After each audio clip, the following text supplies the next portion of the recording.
മേപ്പാടി എരുവക്കൊല്ലിയിൽ പൂളക്കുന്ന് സ്വദേശിയെ കാട്ടാന ആക്രമിച്ച് കൊലപ്പെടുത്തിയത് കഴിഞ്ഞ ദിവസമായിരുന്നു. അപ്പോൾ ഈ സംഭവത്തിന് പിന്നാലെ ആനകളെ ഉൾവനത്തിലേക്ക് തുരത്തുന്നതിനുള്ള വനം വകുപ്പിന്റെ ദൗത്യം ആരംഭിച്ചിട്ടുണ്ട്.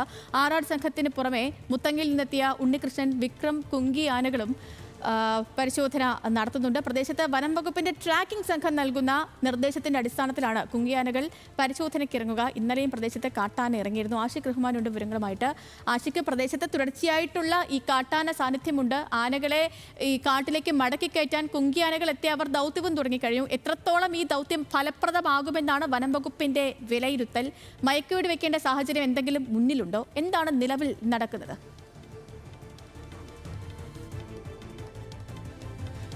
സേതുലക്ഷ്മി, മയക്കുവെടി വെക്കുമെന്നാണ് നേരത്തെ DF അറിയിച്ചിരുന്നത്. എന്നാൽ അതിനു മുൻപ് ഈ RRT സംഘവും ഈ കുങ്കിയാനകൾ ഒരു പരിശോധന നടത്തും. അതിൽ ഈ ആനയെ പൂർണ്ണമായും ഉൾവനത്തിലേക്ക് തുരത്താൻ കഴിഞ്ഞില്ലെങ്കിൽ മാത്രമാണ് ഈ ഒരു ആനയെ മയക്കുവെടി വെക്കുന്ന നടപടിയിലേക്ക് വനംവകുപ്പ് നീങ്ങുക.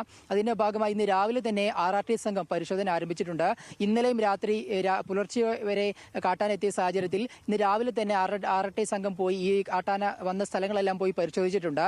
ഇന്ന് നിലവിൽ ഈ വനവകുപ്പിന്റെ ട്രാക്കിംഗ് സംഘം നിലവിൽ അവിടെ പരിശോധന നടത്തുന്നുണ്ട്. അവിടെ കാട്ടാനെ കണ്ടാൽ മാത്രമാണ് ഈ കുങ്കിയാനകളായ വിക്രമനെയും ഉണ്ണികൃഷ്ണനെയും അവിടെ എത്തി പരിശോധന നടത്തുക. ഈ സ്ഥലം ഒരു തേയിലത്തോട്ടവും ചെങ്കുത്തായ സ്ഥലം കൂടിയാണ്. അതുകൊണ്ട് തന്നെ നേരിട്ട് പോയി കുങ്കിയാനകളെ കൊണ്ട് പരിശോധന നടത്തുന്നത് പ്രായോഗികമല്ല. അതുകൊണ്ട് തന്നെ ആദ്യഘട്ടത്തിൽ ട്രാക്കിംഗ് സംഘങ്ങൾ പോയി പരിശോധന നടത്തിയ ശേഷമായിരിക്കും ഒരുപക്ഷെ ഈ ഒരു കുങ്കിയാനകളെ ഇറക്കിക്കൊണ്ടുള്ള ഒരു പരിശോധനയിലേക്ക് വനംവകുപ്പ് നീങ്ങുക. എന്തായാലും വലിയ ദൗത്യമാണ് വനംവകുപ്പിന് മുന്നിലുള്ളത്. കാരണം നാട്ടുകാരുടെ പ്രധാനപ്പെട്ട ആവശ്യമാണ് ഈ ആനയെ എത്രയും പെട്ടെന്ന് മയക്കുവെടി വെച്ച് ഇവിടുന്ന് പിടിച്ചുകൊണ്ടുപോകണം എന്നുള്ളത്. അതിന്റെ ഭാഗമായി കഴിഞ്ഞ ദിവസം തന്നെ ഉത്തരവിറങ്ങിയിരുന്നു ഈ ആനയെ മയക്കുവെടി വെക്കാൻ വേണ്ടിയിട്ടുള്ള. പക്ഷേ അതിന് മുന്നോടിയായിട്ടാണ് ഈ ആനയെ കാട്ടിൽ ഇവിടുന്ന് പൂർണ്ണമായി തുരത്തുക എന്നൊരു ദൗത്യം ആദ്യം സ്വീകരിക്കുക. അത് രണ്ടും പരാജയപ്പെട്ടാൽ മാത്രമാണ് ഈ ആനയെ മയക്കുവെടി വെക്കുന്ന ഒരു ദൗത്യത്തിലേക്ക് നീങ്ങുക. അതിന്റെ ഭാഗമായിട്ടാണ് ഇന്ന് പരിശോധന രാവിലെ 7 മണിക്ക് തന്നെ ആരംഭിച്ചിട്ടുണ്ട്.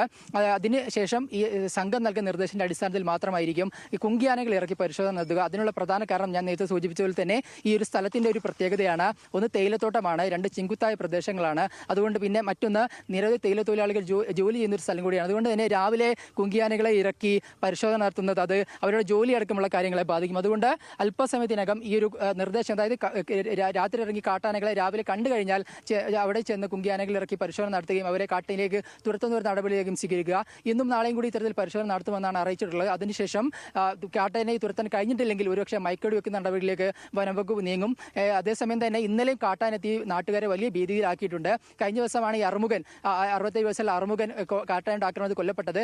ആ പ്രദേശത്ത് തന്നെയാണ്, ആ പൂളക്കൊന്ന് ഊരിലാണ് ഇന്നലെയും കാട്ടാന എത്തിയത് എന്നുള്ളതിന് പ്രധാനപ്പെട്ട കാര്യം. രാവിലെ തന്നെ അവർ പോയി പരിശോധന നടത്തിയ സമയത്ത് കൃഷിയിടങ്ങളെല്ലാം നശിപ്പിച്ചൊരു നിലയിലാണ്. അതുകൊണ്ട് തന്നെ വലിയ പരിശോധന, വ്യാപകമായ പരിശോധന ഇന്ന് നടത്തും. കാട്ടാനെ കണ്ടു കഴിഞ്ഞാൽ ഈ കുങ്കിയാനകളെ കൊണ്ട് തന്നെ അവിടെ ചെന്ന് അതിനെ പരിശോധിക്കും, അല്ലെങ്കിൽ അതിന് നിരീക്ഷണം നടത്തും.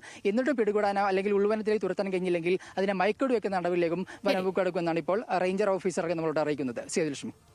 ഓക്കെ ആഷിഖ്, വ്യക്തമാണ്.